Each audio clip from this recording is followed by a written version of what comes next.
الصلاة والسلام عليك سيدي يا رسول الله الصلاة والسلام عليك يا حبيب الله الصلاة والسلام عليك يا خير خلق الله الصلاة والسلام عليك يا رحمة للعالمين.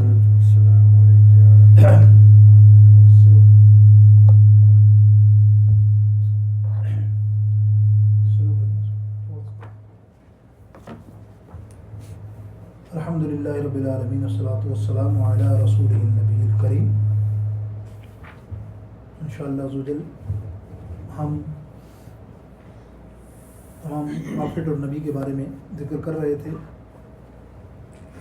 آج ہم نبی کی حیات کے بارے میں اور ان کے رتبے کے بارے میں کلام کریں گے. انبیاء کرام علیہ الصلاۃ والسلام اپنی قبروں میں اس طرح زندہ ہیں جیسے دنیا میں تھے. اللہ رب العزت کا وعدہ پورا ہونے کے لیے ایک آن کو انہیں موت آئی، پھر زندہ ہو گئے. ان کی زندگی شہیدوں کی زندگی سے بڑھ کر ہے.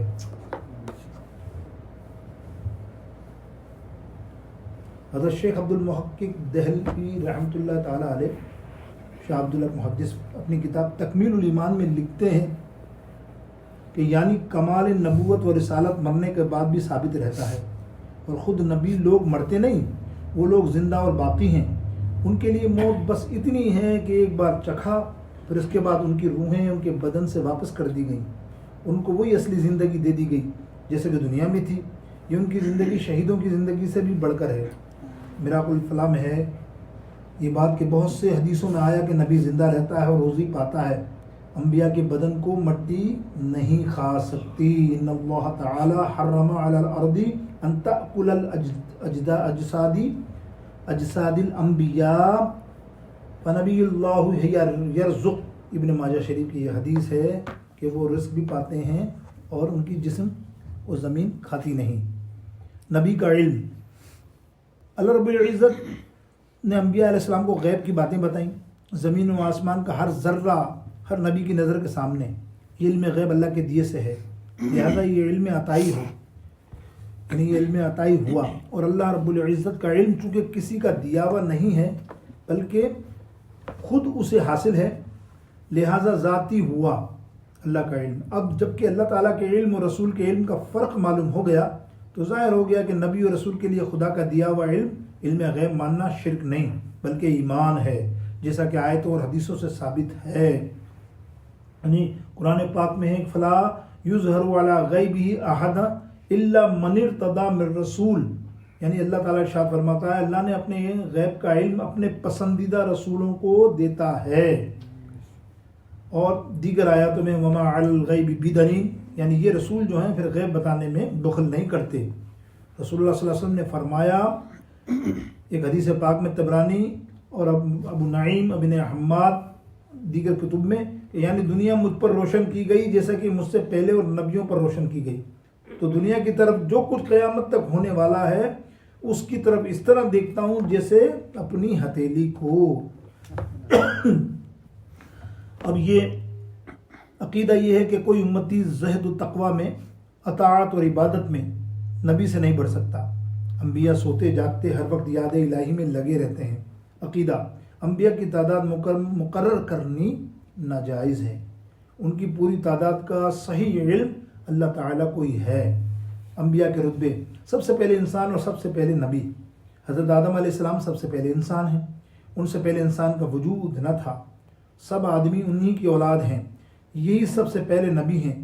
اللہ رب العزت نے ان کو بے ماں باپ کے مٹی سے پیدا کیا، اپنا خلیفہ بنایا، تمام چیزوں اور ان کے نام کا علم دیا، فرشتوں کو حکم دیا کہ آدم کو سجدہ کرو. سب نے سجدہ کیا سوائے شیطان کے. اس نے انکار کیا اور ہمیشہ کے لیے ملعون و مردود ہوا. حضرت آدم علیہ السلام سے لے کر ہمارے نبی علیہ السلام تک بہت نبی آئے. حضرت نوح علیہ السلام، حضرت ابراہیم، حضرت موسیٰ، حضرت عیسیٰ علیہ السلام اور ان کے علاوہ ہزاروں. یہ چاروں نبی بھی تھے اور رسول بھی تھے.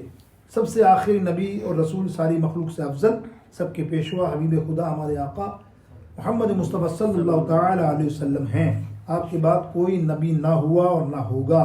جو شخص ہمارے نبی کے بعد یا آپ کے زمانے میں کسی کو نبی مانے یا نبوت ملنے کا جائز ہونے کا بولے وہ کافر ہے۔ ہمارے نبی کی چند خصوصیات اور فضیلتیں اور کمالات۔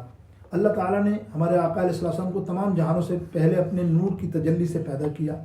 انبیاء، فرشتے، زمین، آسمان، عرش، کرسی، تمام جہانوں کو حضور کی نور کی جھلک سے بنایا۔